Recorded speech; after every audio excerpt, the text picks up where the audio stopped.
말씀이신 우리 조나무 강사님 나오셔서 여러분들에게 귀한 말씀도 전해줄 겁니다.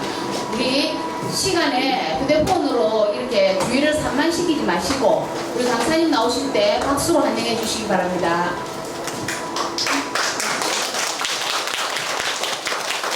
자리가 비었어요. 그 자리가 비었죠.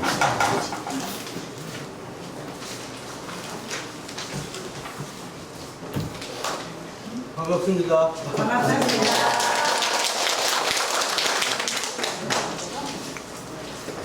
이렇게 또 좋은 자리에서 뵙게 되어서 영광스럽습니다.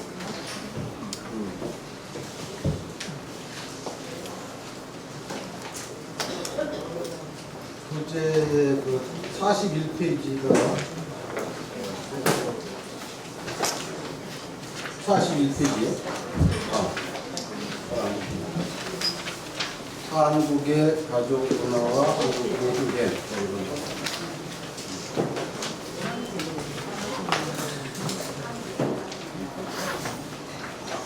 2시 반까지 하셨죠? 4시 반? 4시 반까지. 4시 반.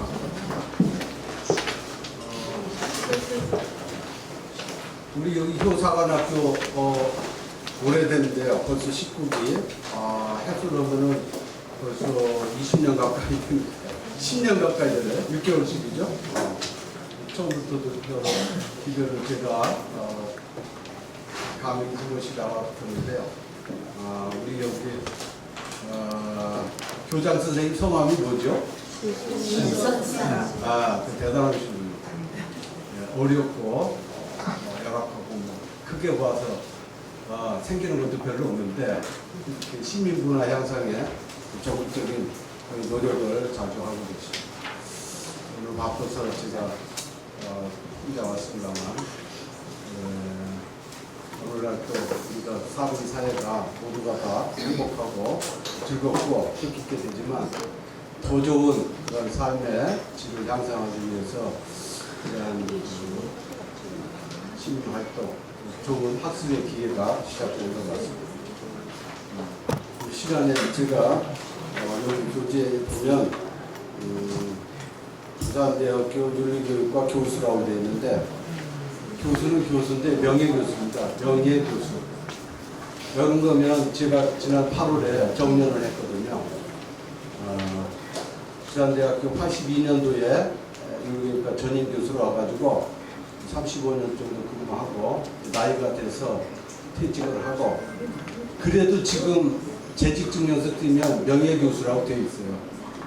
그렇게 섭섭하지 않게 부산대학교 연결시켰는데 제가 태어난 곳은 충청남도 대천 해수욕장 있는 보령 부산입니다.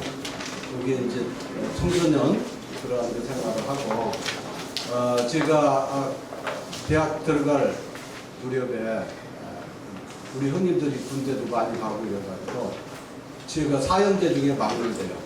시골에서 사실은 고등학교도 애들이 못 나오고 그야말로 전기시설도 별로 미비한 그런 시대를 원시 시대를 살아와서 또 저희 그 큰형 마청이 동양 철학에 또 매료가 돼가지고 막내인 제가 유혹을 당해서 인생이 이렇게 걸어왔습니다. 사실 저는 오히려 좀 공학계통이나 미술계통에 취미가 있었지만 그런 기회가 와 닿지 못해서 별로 좋아하지 않는 한문, 한자, 동양 이런 걸 했는데 또 내재적으로 대학을 다니다 보니까 거기에 취미가 있고 훌륭한 선생님이 계셔서 재밌게 연구도 하고 강의도 하고 특히 제가 있는 사범대학 윤리교육과는 중고등학교 윤리 도덕 교사를 양성하는 곳입니다.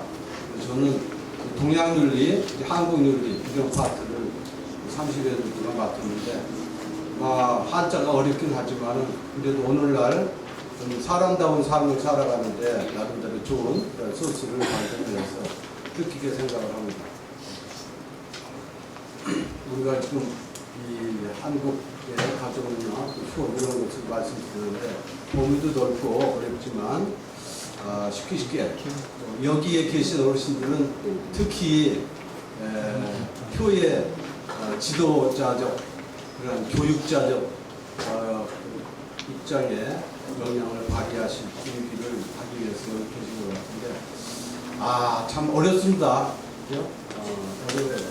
시대가 얼마나 어려우냐. 흔히 우리 조상님들이나 역사적으로 보면 그래도 우리는 한반도 어려운 그러한 국난과 위기 속에서도 나라를 잃지 않고 인간다운 삶을 높이 여기면서 연면히 살아와서 흔히 동방의 예의지국이라고 스스로 인간다운 삶에 자존심을 가지고 살아왔는데 요즘에는 좀 창피스럽습니다. 동방 예의지국이 아니라 동방의 폐륜지국입니다. 말 못할 정도로. 그리고 아시다시피 세계에서 자살 제일국가예요. 여러분 생각해보세요. 다른 나라가 자살 많이 한다. 그 나라는 좋은 나라가 아니에요. 지금 법적으로도 해놓고 제도적으로도 운영을 하는데 우리 의식 속에는 자살은 지가 하는 거지 뭐 우리가 무슨 관계 이렇게 되는 거예요. 오늘 또 40여 명이 죽습니다. 스스로. 그죠? 평균 40명이 죽습니다. 하루에. 교통도 세계 상위권, 교통사고도 상위권. 미안하지만은 가족 화판에 이혼도 여러 가지 경제 발전은 되고 어려워도 하는데 이게 어떤 함께 살아가는 삶의 즐거움, 어떤 공동체 의식이 너무 위기 상태가 돼가지고 최근에 그 청소년 중학생들 구타를 했죠. 걔들은 인간다운 게 뭐냐 이런 것보다도 재미있는 거예요. 그리고 뭐 이렇게 우리가 휴대폰이나 이렇게 뭐 SNS 이런 게 사람들이 많이 보는 것을 취미로 생각하는 거예요. 나쁜 것도 좋은 거. 그 제재하는 능력이 가정에서나 학교에서 윤리 도덕 선생이 여러 교과목 중에 가르치기가 제일 어려워요. 그래서 제 제자들 중에 명퇴하는 제자들이 많아요. 그래서 영수고 이런 것을 싫어도 뭐 입시를 해야 된다, 뭐 해야 된다 하는데 뭐 윤리 도덕은 뭐 입시에도 그렇게 많이 반영되는 것도 아니고 해도 그만 안 해도 그만. 거꾸로 윤리 도덕은 구속하는 거라 생각해요. 여기도 아마 그렇게 생각하시는 어르신이 없지 않았을 거예요. 도덕적인 삶, 그거 괴롭다. 제사 나는 싫어. 인간을 위해서 윤리 도덕이 필요하다 이런 생각보다도 귀찮은 거예요. 구속이라고 생각해요. 그래서 자유, 평등 이런 것이 더 강조가 되죠. 지금 보통 심각한 게 아닌데 그런 것을 전국을 찔러서 이렇게 하기가 어려운 그런 상태입니다. 제가 이제 대학을 성균관대학 동양철학과를 나왔어요. 그리고 이제 거기서 소위 말하는 유교, 동양철학 유교를 하고 이제 대학원 이제 마치면서 이제 소위 석사 논문, 박사 논문 이런 게 있죠. 석사 논문에는 조선 시대에 사화라는 거 아시죠? 사화. 선비들이 희생된 거, 권력에 이 사람들의 입장을 좀 더 어필시키고 그 사람들이 지향했던 가치관이 뭐냐. 심지어 그 부관참시라고 임종직이나 연선생 이렇게 연상국 때 이런 때 보면은 막 묘를 파가지고 다시 막 뼈를 잘라가지고 벌주고 한 게 있거든요. 그런데 그 양반들이 연상국 끝나면 바로 또 다 회복이 되고 높여지고 이런 의리적인 그런 가치가 있어요. 선비문화, 선비군의 가치가 이런 것들을 이제 석사에서 하다가 영천에 제3사관학교라고 있어요. 아시죠? 육군 제3사관학교. 제3사관학교는 무엇 때문에 생긴지 아세요? 전에 김신조 북한 습격단이 청와대 습격을 해서 그때 이제 박정희 대통령 이런 분들이 야 이거 우리 가만히 보니까 북한의 공격에 대해서 저항할 수 있는 그런 초급장교, 육군 초급장교가 너무 부족하다. 육군 사관만 가져, 또 갑종 이런 것만 가지고 안 돼요. 이래가지고 6개월, 1년, 나중에 2년, 지금은 이제 2년 마친 상태에서 육군 사관학교고 그 4년 과정을 마치는 거예요. 그전은 3사관학교 졸업한 학생들이 소위를 더 먼저 달았어요. 육군 사관학교. 짧은 시간에 급조를 해서 만드는 거예요. 거기에서 제가 70년대 후반 한 3년 정도 군대 의무를 겸해서 교관 생활을 했습니다. 그리고 거기에 저한테 수업하는 나라들이 장군도 있고 많이들 있고 그 나라를 이렇게 간섭을 하고 그러는데 그래서 경상도와 인연을 갖다가 제대하고 다시 고교 성균관대학 박사과를 들어가서 참 어려운 깐깐한 선생님 유승국 교수라는 분한테 주로 지도를 받으면서 박사학위 논문은 세종대왕의 정치 철학에 관한 우리 세종대왕 하면 한글도 만들고 과학도 발전시키고 여러 가지 많이 했다고 하는데 그러한 어진 정치가 어떻게 해서 나왔느냐 그 배경적인 것 그런 것은 역사만 가지고 안 되거든요. 어떤 그 세종대왕이 공부하고 생각하고 토론하고 그 시대 문화가 뭐였냐 이런 것들에 대해서 알아야 되는데 그 근거가 왕조실록이라고 있어요. 세종실 세계문화유산으로 됐습니다. 왕조실록 여기에 이제 근거해서 한 2년 동안 집중적으로 해가지고 교수가 82년도 됐으니까 그 뒤에 교수가 되려면 그래도 박사가 있어야 된다. 요즘에는 뭐 박사 해가지고도 좀 어렵죠.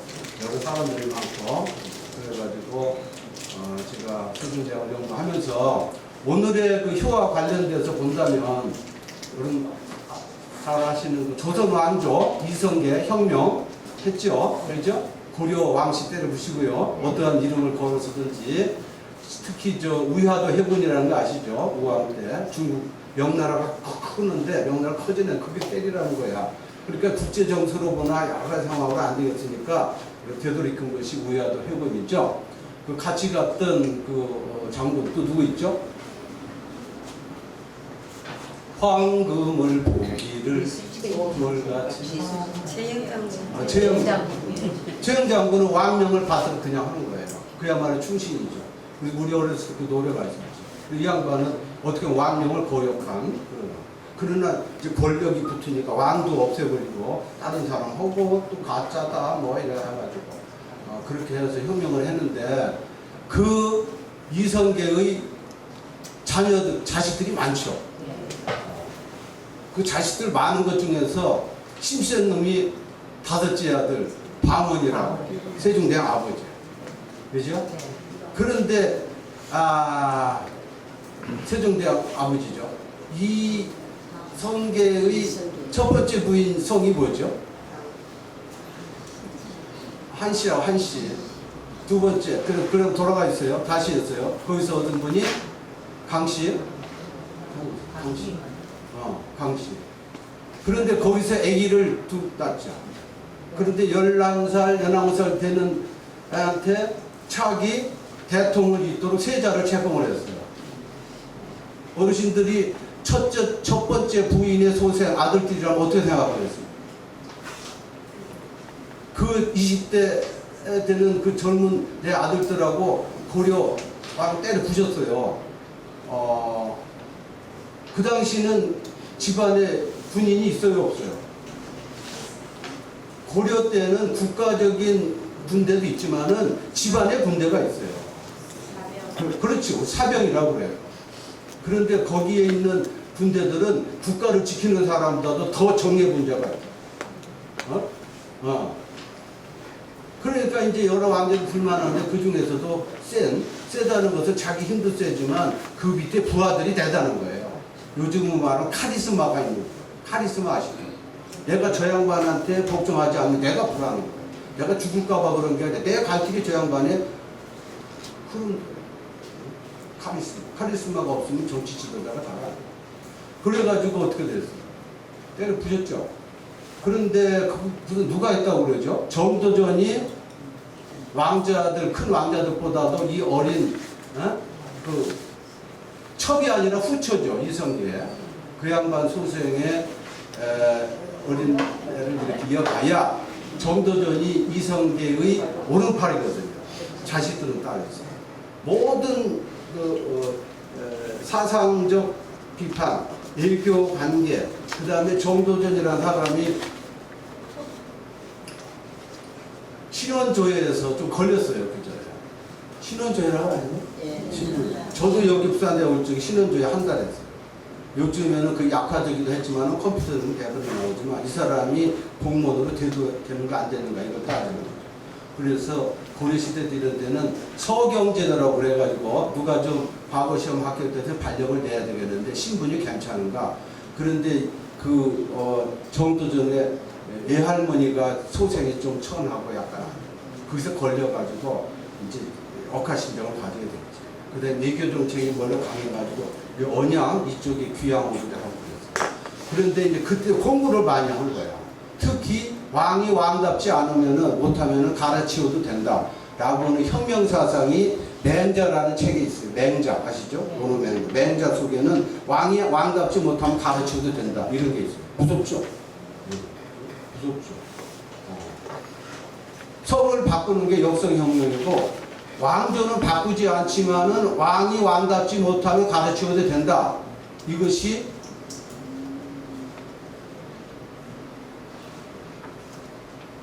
중종, 반정 이런 뜻 쓰셨나요? 반정. 처음이니까 잠깐 우리 역사 속에 한번 넘어가자. 연산군이 너무 못되니까 다른 혁명, 다른 박원종이나 이런 세력들이 중종이라고 하는 분을 모셔가지고 조정의 왕정을 다시 되돌이키는 거예요. 반대라는 게 아니라 되돌이켰다.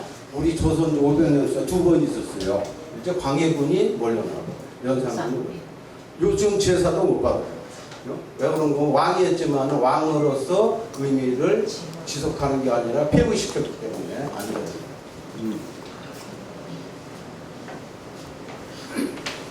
이것은 한 왕조는 계속됩니다. 전주이시 왕조로 하는 거. 그러나 왕조를 없애가지고 이렇게 하는 것은 이제 역성혁명이라고 고려의 왕시에서 전주이시로 변화시켰어요. 그런 것들을 이제 막 공부도 많이 하고 이래가지고 축적하고 그 다음에 정조제 어디 갔냐면은 이성계 부대에 가가지고 사열하는 걸 보고 옆에 가가지고 못할 일 없겠습니다 이래가 그래가지고 거기에서 하나가 돼가지고 고려를 이제 권력을 갖고 전부 하다 보니까 더 갖고 싶었는가 봐요. 그래가지고 이성계의 신임도 받고 또 돌아가신 분의 자녀들보다도 세 부인 돌아가셔서 새로 하면은 왕비니까 아닙니까? 살아 있을 때 왕의 그 아내가 살아 있으면은 왕비고 그 다음에 또 어쩌 또 그걸 뭐라 그러죠? 후궁이라고 그래요. 후궁 제도가 있었어요. 왜 그러겠습니까? 보통 사람들은 내 아내가 아들을 못 낳으면 대를 잇는데 양자가 들어오죠. 그러나 왕실에서 양자를 못 올라. 왕의 피가 제일이에요. 그렇기 때문에 부인한테 아들을 못 낳으면은 후궁에서 올라와요. 후궁 소생이 당대에 못 오르면 쭉 내려가다 또 대가 끊겨. 그러면 저 할아버지, 증조 할아버지 중에서 후궁 소생이 더 많이 됩니다. 선조 같은 사람도 그러니까 뭐 후궁으로 올라가면은 굉장하죠. 나름대로. 잘못하면은 좀 몰살당하기도 하고 여러 가지가 있어요. 그렇게 해서 이제 힘을 맞춰서 특히 또 현재의 그 남편은 누구 먼저 생각했습니까? 돌아가신 전 아내를 생각했습니까? 현재 있는 아내와 더 현재 있는 그렇죠. 그래서 사고 나는 수가 있어요. 요즘에는 그걸 따질 수가 없죠. 왜 그러면 많이 조절하고. 그래서 최종 결정하는 건 누구예요? 왕이 결정하는 거죠. 최종 결정. 그렇지? 이성계가 결정.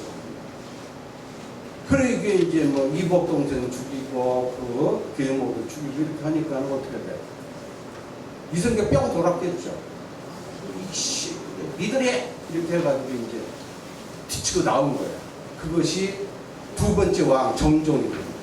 이성계의 둘째 아들입니다.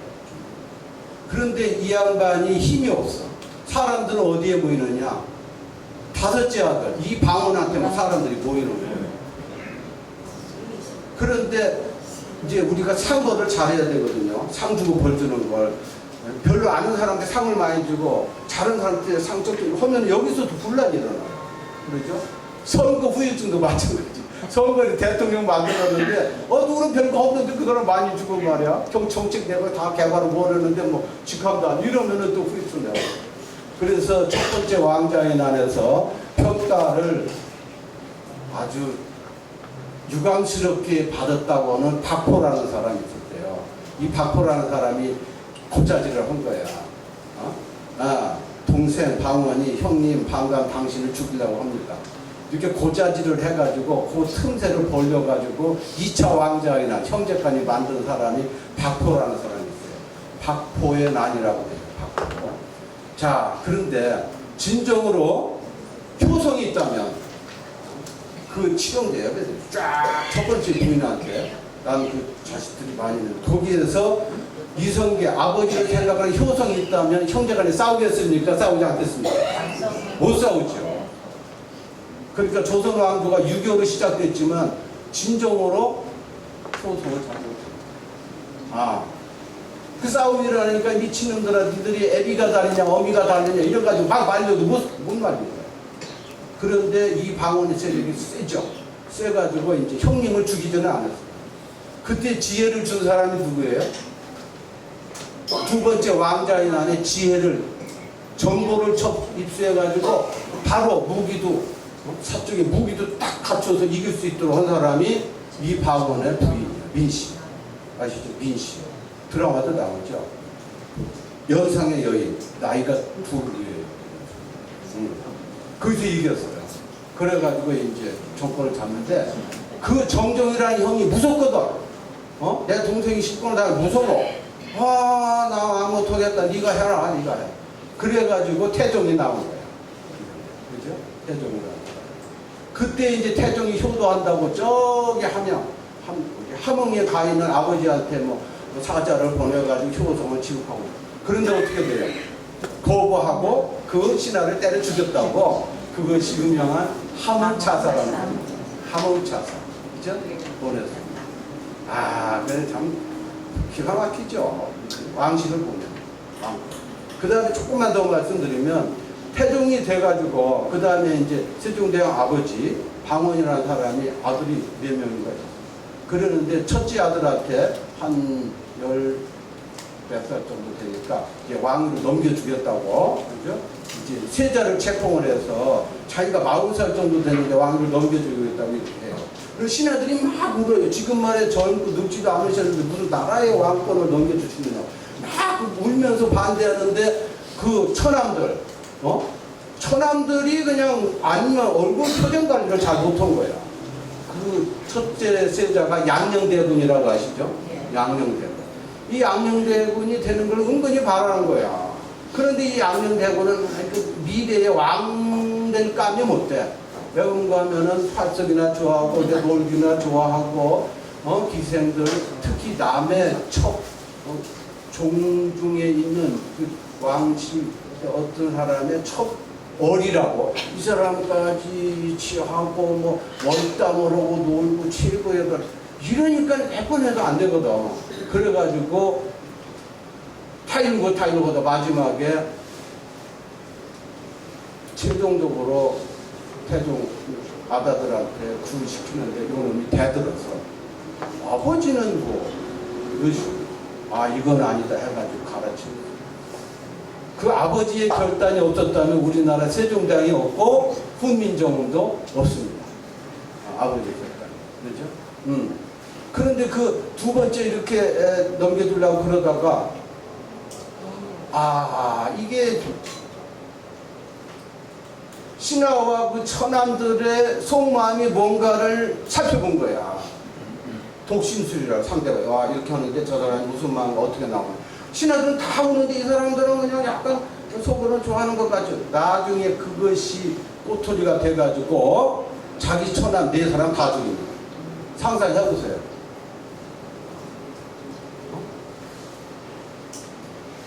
태종 방언의 아내의 남동생 4명을 다 죽여요. 목매달아 죽여. 기가 막히죠. 그때 손잡고 뭐하고 하면서 내가 당신하고 어떻게 하고 나라를 어떻게 세우는데 이러냐고. 내 동생 무슨 죄가 있다는 거죠. 그 태종이 볼 때는 왕실을 넘는다는 거야. 애척이라고 아시죠? 애척세력. 그러니까 그게 무섭습니다. 왕실에 딸을 결혼시키면은 아주 잘 되고 좋을 수도 있는데 왕권을 넘으면 안 돼. 그래서 이 방언에 장인은 장은이라고 있어요. 민재라. 위안관은 그거 왕권을 안 넘어. 그 자식들한테 아들 너희들 조심해라. 그런데 그 걸려. 그러니 그 세종대왕 엄마 태종의 부인의 마음은 어떻겠습니까? 우리 남편이 다 죽었어요. 그 다음에 맏아들이 시원찮아도 맏아들한테 왕권을 넘겨야 나라가 편안하고 좀 도와가지고 그렇죠? 그런데 셋째 아들이 또 가서 거기다 하면 어떻게 돼? 또 다른 왕자의 난이 나오는 거야. 그래서 세종대왕 엄마가 반대했어요. 그때 반대한 사람이 유명한 황희예요. 황희라고 아시나요? 황희. 황희는 세종대왕 때 유명한 것 같지만 사실은 세종대왕 아버지 태종 때에 대통령 비서실장 격인 지신사를 했어요. 유명하지 않죠? 아버지 때. 세종대 아버지 태종 때에 비서실장은 총리보다 더 세잖아요. 아직 나이가 어립니다. 첫째 아들 맏아들한테 계속 가야 돼요. 그래가지고 뭐야 이거 또 올가가지고 귀양 보내고 자기가 죽기 몇 달 전에 세종 아들한테 황희 이리 와봐. 이 사람 잘못한 게 없어. 자기가 내쫓았어. 잘못한 게 없어. 이 사람 써. 그래가지고 나중에 황희 정승이 되나. 부르지 않았으면 황희는 안 되죠. 왜? 세종은 아버지 말이 진리예요. 아버지 의해서 모든 게 되는 거예요. 그래서 엄마가 걱정하는 형제의 난을 일으키지 않았어요. 무엇 때문에? 효성이 지극했어. 그냥 되는 게 아니에요. 효성은 더 많이 사드리고 선물아 이런 건 두고치고 엄마 아빠 걱정 끼쳐드리지 않는 것이 효성이에요. 효경 암만 있어도 말 따로 행동 따로 하고 지 마음대로 해봐. 그게 안 되는 거예요. 우리가 신체 발부는 수지 부모하니 불과매상이 후지시하라. 내 몸의 모든 것이 부모한테 받았으니 함부로 회상하지 않고 잘 보존해가는 것이 효도의 기본이다 이러는데 아니 내 몸 관리하는데 왜 그게 효도냐고요. 우리 지금 교재의 첫 번째 문제 부분이에요. 자기 몸 관리하는 게 효성이다. 몸 관리 잘. 왜 그래요? 왜 그게 효성입니까? 부모의 희망, 기대를 충족시키는 거예요. 부모님의 바램을 이루어 드리는 거야. 내가 도둑지 말고 학교 가서 폭력하지 말고 부정부패하지 말라. 그 부모의 희망사항. 그죠? 우리가 입신양명이라고 하지, 입신양명. 잘 보시죠. 입신양명이라고 해서 못 들었어요? 입신행동, 양명으로서.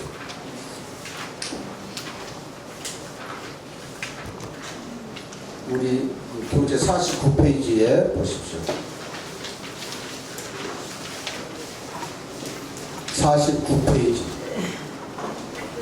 49페이지에 중간에 5번 올바른 사회생활로서의 효와 그 모습. 그렇게 됐어요? 네. 올바른 생활의 효와 그 모습. 원문, 효경, 여기 보면은 의미 이래가지고 셋째 줄 효경에서는 몸을 바르게 하고 도리를 행하여 사람들로부터 이름을 드러나게 하고 그로 인하여 부모 이름도 높이 나타나게 하는 것이 효의 마무리이다. 주 21번 밑에 또 각주 21번 한문 효경이라고 되어 있고 제-경 1장 거기 보면 입신 행도하여 양명어 후세하여 이현 부모 효지시하라. 그 21번 번역을 좀 부드럽게 한 것이 본문이에요. 여기 단어에서 가장 중요한 걸 뽑으라면 무엇입니까? 가장 중요한 걸 뽑으라면 우리 입신양명이라는 데 들었죠? 내가 출세해서 이름을 휘날리는 거야. 무슨 출세? 도덕질 출세? 요즘 청소년들 싸워가지고 내 찍은 사진 많이 보는 거 주세요. 여기에 가장 중요한 말은 행동입니다. 행동. 그렇죠? 행동. 도를 행하는. 다른 사람들이 그 사람 이름을 왜 높이 여기느냐. 다른 사람들을 왜 그 사람 참 칭찬하고 높은 인격자라고 왜 그러냐. 인간으로서 인간의 도리를 잘 행해서 실천해서 나도 그러한 희망을 가지고 있기 때문에 그걸 모범으로 여겨서 그 양반의 이름을 높이 여기는 거예요. 그렇죠? 호랑이는 못을 남기고 뭐 사람을 주어 이름을 남기다 그러는데 그 무슨 이름이냐 이게 중요합니다. 못된 이름이 아니라 좋은 이름이죠. 좋은 이름. 그런데 그 집안에 이름이 나면은 그 다른 가족들, 다른 문중 사람들은 어떻게 생각합니까? 기쁘게 생각하죠. 우리 가문 빛내줬다. 그럼 가문의 영광이 공공해져. 거꾸로 못된 짓 하면 어떻게 돼요? 가문의 수치가. 그런데 그게 요즘에는 경제가 약화돼요. 제가 박사하고 이제 논문심사 합격했습니다 하고 시골에 둘째 형이 농사 짓고 부모님 모시고 어렵게 학력도 별로 없어요. 보고를 하니까 형이 뭐라고 그랬어요? 수고했다 하면 될 거 아니에요? 야 고맙다. 왜 고마워?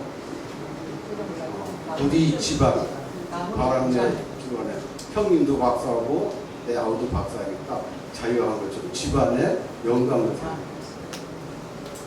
그런데 요즘에는 그래 니나 잘해 이런 식으로 되죠. 거의 다. 그만큼 요즘에는 어떤 그 집단 공동체 의식보다도 개인이 웃습니다. 개개인. 그렇죠? 개개인. 그래서 우리가 첫 번째 효경 이런 쪽에는 나의 몸 관리를 잘하는 것이 효다. 첫 번째 그러는데 왜 그러지? 부모님의 조치를 반합니다.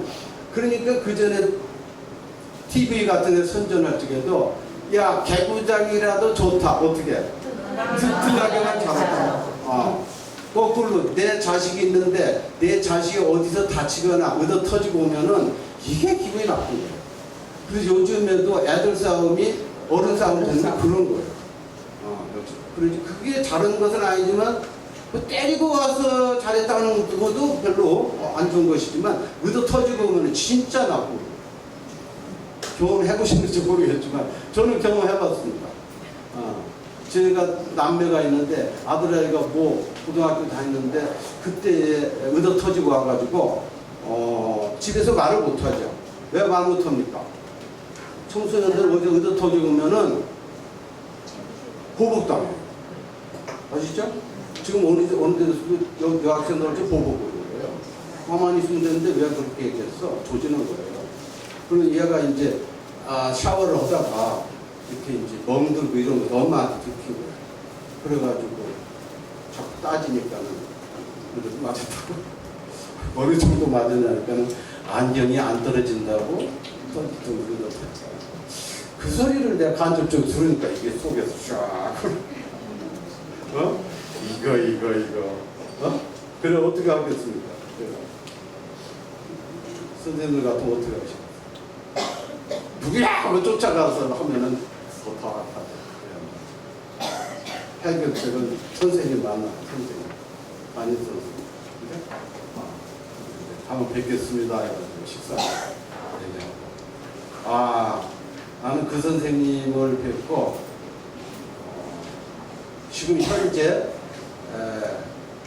학교의 선생님들 제대로 하면 사교육도 없어지고 학교에 경찰도 없어진다 생각합니다.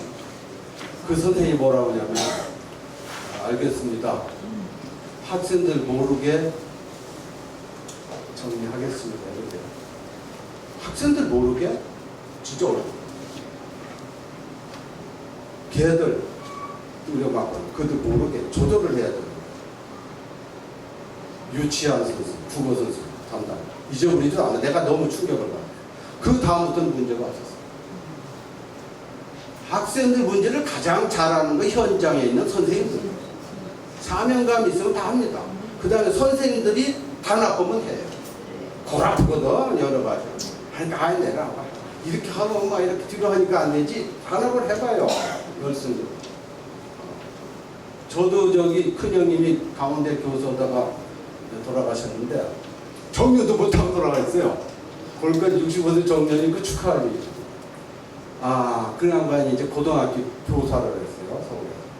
그런데 이 양반이 서울 헌병대 출신이거든. 헌병대. 요즘에는 군인들 뭐 때리고 먹으러 난리나고 지만은 예전에는 이거 그래서 자기는 맞는 것은 선수래. 맞는 거. 잘만 때려주고 뼈만 안 상하게 맞으면 얼마든지 맞을 수 있대. 지독하게. 훈련이 무조건 생각해요. 그런데 그거 하고 나와가지고 교사가 됐는데 그 기질이 있어서 그런지 그 학생들 말 안 들으면은 창고에다 가두고 그냥 조직 모양이야. 어? 그 다음에 뭘 써내라고 그러고 육체적인 고통만 주는 게 아니라 요즘 같으면 테러 당할 거예요. 선생님 그러죠? 조폭 학생들하고 폭력 당하죠. 그런데 제가 서울집에 가서 이렇게 명절 때 이렇게 큰형이니까 오면은 세배하고 인사 오는 사람은 의도 터진 사람은 다른 사람들은 잊어버려. 왜 그럴까요? 왜 그럴까? 이유가 원인은 의도 마직적에 인격적으로 비워서 그런 게 아니고 행동이 비워. 우리들을 사람 대라고 이렇게 하시는구나 하는 걸 느낀 거야. 매를 들어도요. 매를 들어도 복수심으로 매들리는 것도 강해요. 울면서 응? 그 벌을 줄 때는 무엇을 생각하는 거예요? 이 벌이 다시 있어서는 안 된다라고 하는 거. 유명한 말 하나. 형기우 우형이라는 말이 있는데 서경이라는 게 있어요. 형벌을 주는데 무엇을 생각하느냐? 형벌 없는 것을 생각하는 거예요. 형벌 없이도 평화롭게 안정적으로 살 수 있는 거예요. 형자입니다. 이게 형벌 주는데 기약한다. 형기 무엇을 기약하느냐? 뭐뭐에 우 벌 형벌 없음을 기약을 한다. 없음을 묻자. 형벌을 벌을 주는데 형벌 없음의 기약 약속은 요즘에도 경찰서에 잡혀오는 사람 없으면은 경찰서에 하얀 게 다뤄요. 알았어? 그 요즘 보도도 잘 안 돼요. 경찰서는 산하고 파출소가 많이 있잖아요. 여기에서 잡혀오는 사람. 오늘 범죄 없이도 평화롭게 그 유명한 그 저기 다산 정의학당 선생의 목민심서 이런 쓰셨어요? 목민심서 뭐예요? 품음신서 이런 다산 정의학당 선생이 저기 어디에 무슨 게죠? 전라남도 강진 거기서 이제 유배 생활 하시면서 8년인가 오래 했는데 거기도 많이 오고 책을 볼 수 있도록 허락을 해서 거기서 이제 책을 썼어요. 요즘 말하면은 행정적으로 어진 정치 잘하는 거. 그 다음에 벌 주는 데에 슬픈 마음, 벌을 슬픈 마음으로 다시는 범죄되지 않도록 잘 가르치면서 이게 흠음신서라는 거예요. 그 다음에 경소협 이런 게 있는데 이러한 정신, 그죠? 형기 때리더라. 그래서 사실은 사랑에 그러한 그 의식이 없으면은 조금만 해도 거부적으로 또 저항하고 이렇게 돼요. 오늘날 우리가 참 어렵다라고 하는데 가장 문제가 되는 것은 이 제1 중시 여기는 게 뭐냐? 가장 중시 여겨지는 게 뭘까? 어른이든 젊은이든 그게 무엇입니까? 가장 중요한 거. 무슨 가족 관계?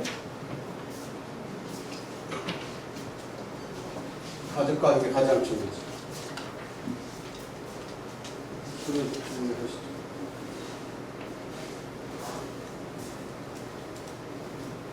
우리 새해가 되면 뭐라고 그러죠? 새해가 되면 새해 인사. 새해 복 많이 받으세요. 복 많이 받으세요지. 복자 옛날에 나온 거라. 복의 내용이 뭐예요? 복을 많이 받는데 복을 누릴 수 있는 여건이 뭐예요? 복이 뭐예요? 건강한 거. 그렇죠. 건강하게 이제 나이가 들수록 제가 지난 여름에 바닷가에 올라와가지고 이렇게 넘어져가지고 여기가 좀 깨졌어요. 절골 수술하는데 이게 이제 한 10년 전은 이렇게 넘어져도 안 깨지는데 요새 골다가 앞으로 이게 고맙다 여러 가지. 건강. 또 뭡니까? 건강한 것도. 행복이 우리 복인데. 아니, 돈 생각 안 나세요? 돈? 돈도 중요하시. 돈 잘 벌어야지 굉장히 가지고. 일단 건강하고 또 능력.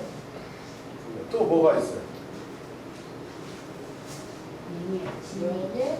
명예. 무슨 영예? 뭐 이제 돈이 있으면 자기 명예를 가지잖아. 명예 무슨 영예? 뭐 국회의원 되는 거? 요새 저기 뭐 여론에 오르고 있는 뭐 무슨 뭐 공수처라는 거 있어요? 고등 맞으셨다고. 여기는 1번이 뭐냐면은 나이야, 나이. 그죠? 나이가 몇 세 이상? 그런데 요새 남자도 80 이상이던데요. 평균 수명이. 와. 남자도 80이 넘어. 와. 너무 좀 민폐 끼치는 거 아닌가 모르겠어요. 전철 공차하는 것도 민폐인데 이게.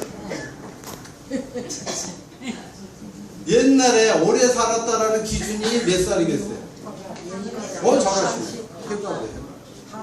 아까 말씀드린 그 세종이 몇 살 살았는지 아세요? 세종대왕. 54세 살았어요. 그런데 세종대왕은 몇 살에 왕이 됐어요? 22살에 됐어요. 그러니까 세종대왕은 우리 10,000원짜리 여기만 있는 늙은 할아버지라 하지 말고 젊은 세종도 돼야 돼. 사진에. 그렇지? 아니 젊은 20, 30대에 엄청난 일을 했어요. 자기 아버지보다 나이 많은 사람들 다 관리하고 힘이 똑똑만 해도 되는 게 배짱 있어요. 저기 둘째가 있었거든요. 세종대왕 형이 큰형이 양녕대군이 둘째가 효령대군인데 효령대군은 불교도 좋아하고 배짱이 약하고 술도 안 먹고 술 안 먹으면 애교 사절하고 어떻게 적게 하지? 건배다. 자기 아버지 엄마가 그렇게 얘기를 했어요. 얘는 사람들 보면 어른 누가 말하면 웃기만 한다. 웃기만 해가지고 일을 쳤어. 이 국가사에 복잡한 게 많은 건데. 자, 그러면 세종대왕 아버지는 몇 살 살았냐? 56세. 아까 황희정승 있죠? 몇 살 살았겠어요? 대충. 조선 왕조의 최장수 정승이다. 90세. 효령대왕도 90세죠. 그 명예의 권력 찾으시는데 그거 놔두시고 오래 사실 거세요. 그럼 욕심. 노욕을 부리면 안 돼. 늙어가지고 욕심하면 안 돼. 늙은 나이는 숫자일 뿐이다 해가지고 텔레비 나와가지고 어쩌고 그거 잘못 죽어요. 안 되는 거야, 체포가. 그 전에 건강 전도서가 있었어. 어떤 교수, 연세자고. 그 너무 바로 해. 강의도 적당히 해도 그럼 어느 순간에 가는 거예요. 그러니까 이 생체 리듬을 봐야 돼. 성관계도 나이에 따라서 적당히 돼야 돼. 그것이 소녀경이라는 책이야. 그렇지? 일부러. 그 폐경이 되고 나면 그 정상적으로 되는 거야. 그렇죠? 그걸 안 하다 보면 오버 액션 하면은 그 자연의 순리가. 그러니까 하여튼 오래 사는 거 중요한데 해갑이 기본이야. 해갑을 중심으로 해서 더 사르면은 장수한 것이고 해갑보다 못 사르면 무엇이다. 오, 잘하시네. 그러면 해갑의 반절도 못 사는 거 뭐예요? 오, 잘하시. 그래. 그러니까 40세 이상 사람한테 야 요절하려면 뜻도 모르고 욕하는 거야. 요절. 수했다. 60세 이상. 장수했다. 그때 오래 사지. 그 다음에 단명은 안 돼. 또 안 되는 거죠. 한 60세가 되면 짧은 때 앞자. 자, 시간이 거의 다 됐죠? 5번 보십시다. 뭐가 빠졌어요? 목숨, 부유한 거, 건강한 거, 마지막에 인생이 잘 정리하는 거. 아주 중요한 게 있어요. 아주 중요한 게 뭘까?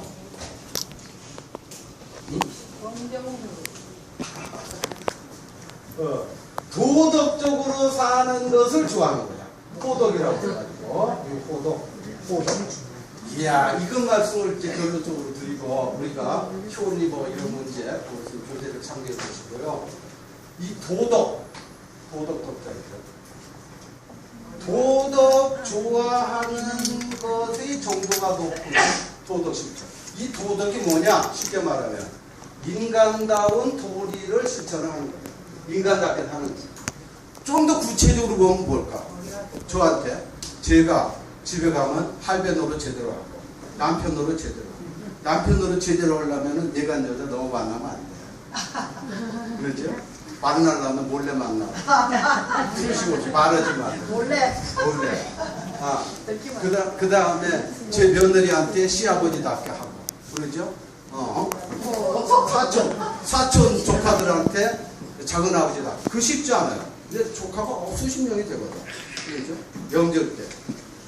그래서 저라고 하면 세뱃돈도 제대로 줘야지. 그런데 내 아내는 보면 이거 받지도 못할 거 왜 이렇게 많이 주느냐고, 왜 많이 뿌리느냐고 이래요. 그렇구나. 그러면 몰래 줄까? 몰래 줄 수도 없지. 초가를 아까 말 그쪽으로 공격을 해. 초가, 초들과 처남이야.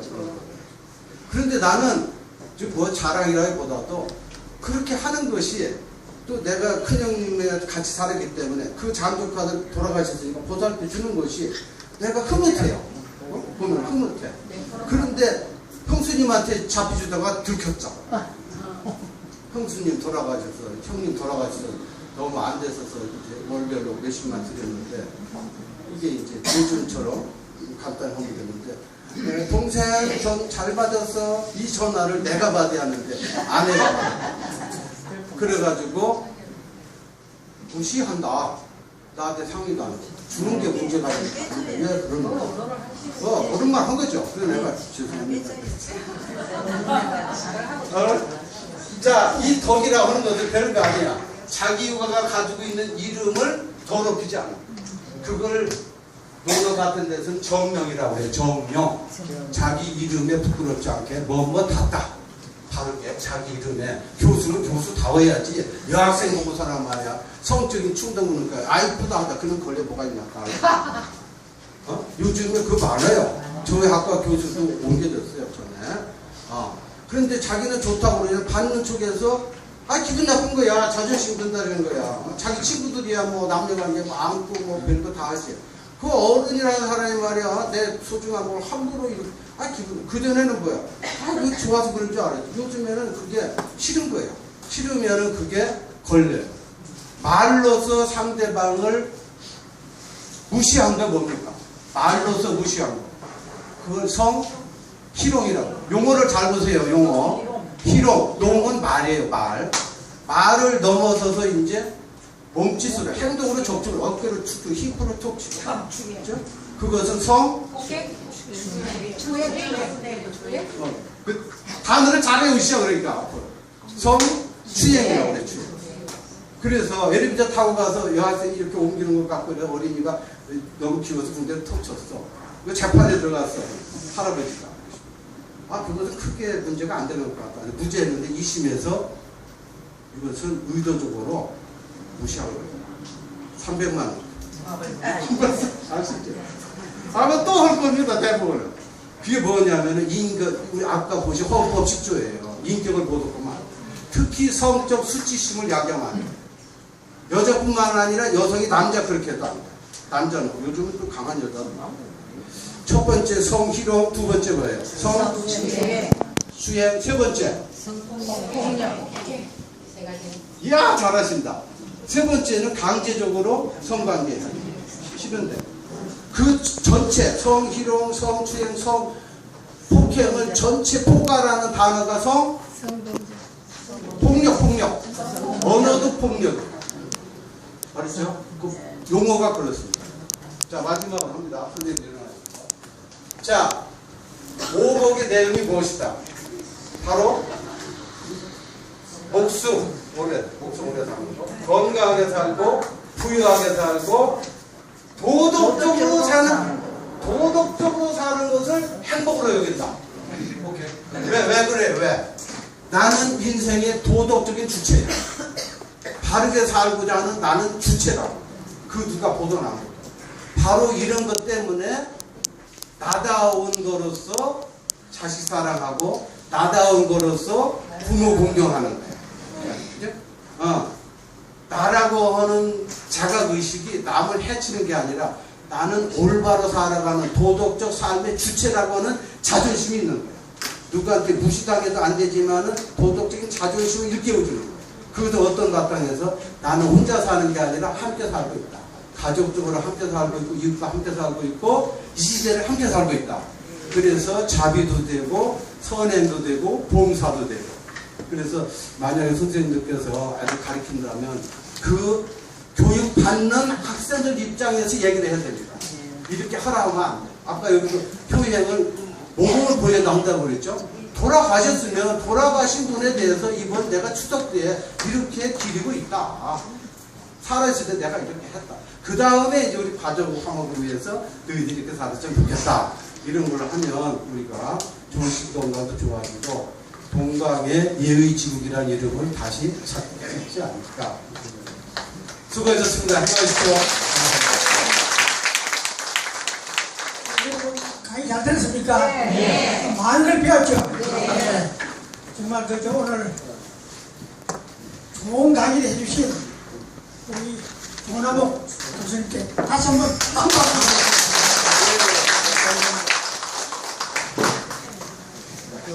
시간